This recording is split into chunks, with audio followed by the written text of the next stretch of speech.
inanunsyo na ng MMDA starting Monday, ito, re-implementation ng NCAP, No Contact Apprehension Policy ng ating pamahalaan. At inaasahan na natin dahil nga dito sa major rehabilitation din ng EDSA, which will start also in June, ano? June. Talagang Carmageddon. Na yan ang inaasahan natin. So ang Department of Transportation, ngayon pa lang, ano na yung mga hakbang, dahil nakikinig-kintinit na natin, Mon, na marami siguro dun sa mga nagdadala ng sasakyan, iiwan yung sasakyan nila sa bahay at magko-commute. So, ano ang plano ng DOTR para medyo maibsan naman itong magiging kalbaryo na to ng ating mga kababayan? Thank you, Ma'am Ali. Magandang umaga po sa inyo. So, Ma'am Pat, no? Una-una kasi, unahin ko muna dun sa NCAP. Kasi yung pong NCAP, ang talagang lead agency dyan, ang MMDA, ang Metro Manila Development Authority.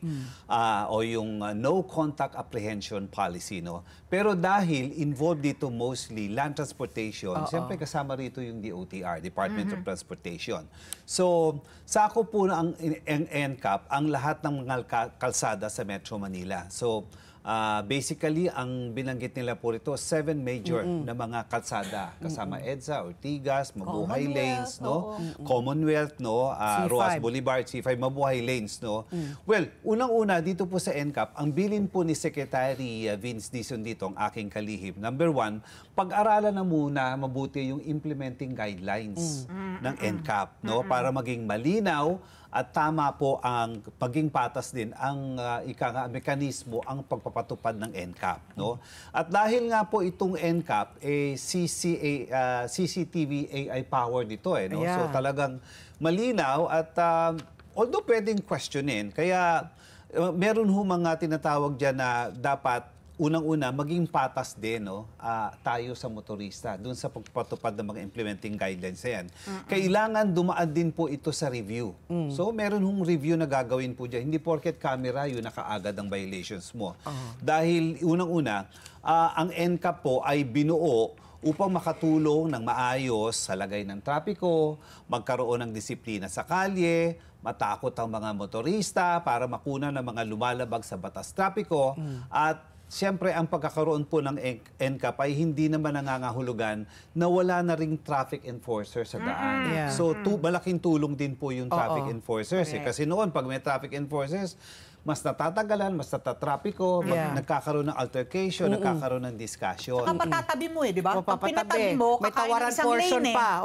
May tawaran portion pa. Exactly. So, dito po, pagka dun sa CCTV natin, which is AI operated, ay talagang pwede naman ditong questionin. No, may mga guidelines po 'yan, no. Ibibigay po yung citation ticket pag nakita po 'yan sa camera, within 5 days dapat ipadala po ito. Okay. So ano 'yan, Sir Mon, ito, sabi mo nga no, yung implementation, dito tayo nagkakaroon minsan ng ng hindi pagkakaunawa When nakuha ka, so sinasabi mo right away ang MMDA, nakuha ka kunyari, beating the red light, ano ipapadala doon sa registered vehicle owner? Link lang ba yon para sabihin na meron kang violation na ginawa? Or makukuha mo lang yan, matatanggap mo na lang yan pag mag-renew ka ng lisensya or ng car registration.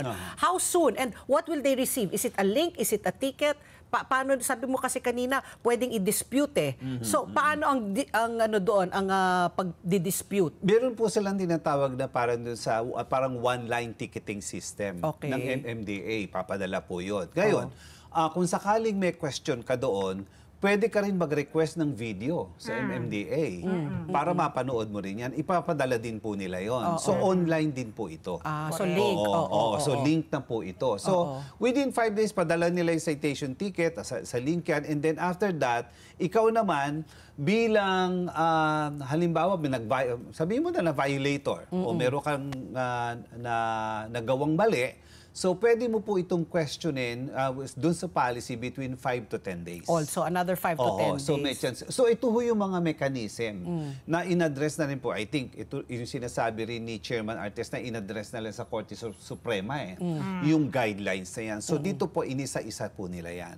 So I think by next week maglalabas pa sila ng mas paliwanag at guidelines tungkol dito kasi marami mga questions at dito in-identify din po nila yung mga parang top 20 na mga violations. Number one, loading and unloading, beating the red light, swerving, di ba? No entry, pumapasok. Like yung sa swerving nga nabanggit na, di ba? Na yung AI, yung artificial intelligence, minsan hindi ganun ka-intelligent. Kasi minsan daw talagang you'll be flagged for violating yung anti-swerving. Pero you had to swerve, you had to change lanes kasi may obstruction, di ba? So yung AI, yung CCTV cannot tell na may dahilan, may valid reason why you swerved. But let's get together. Sunnet 25. Sunnet 25.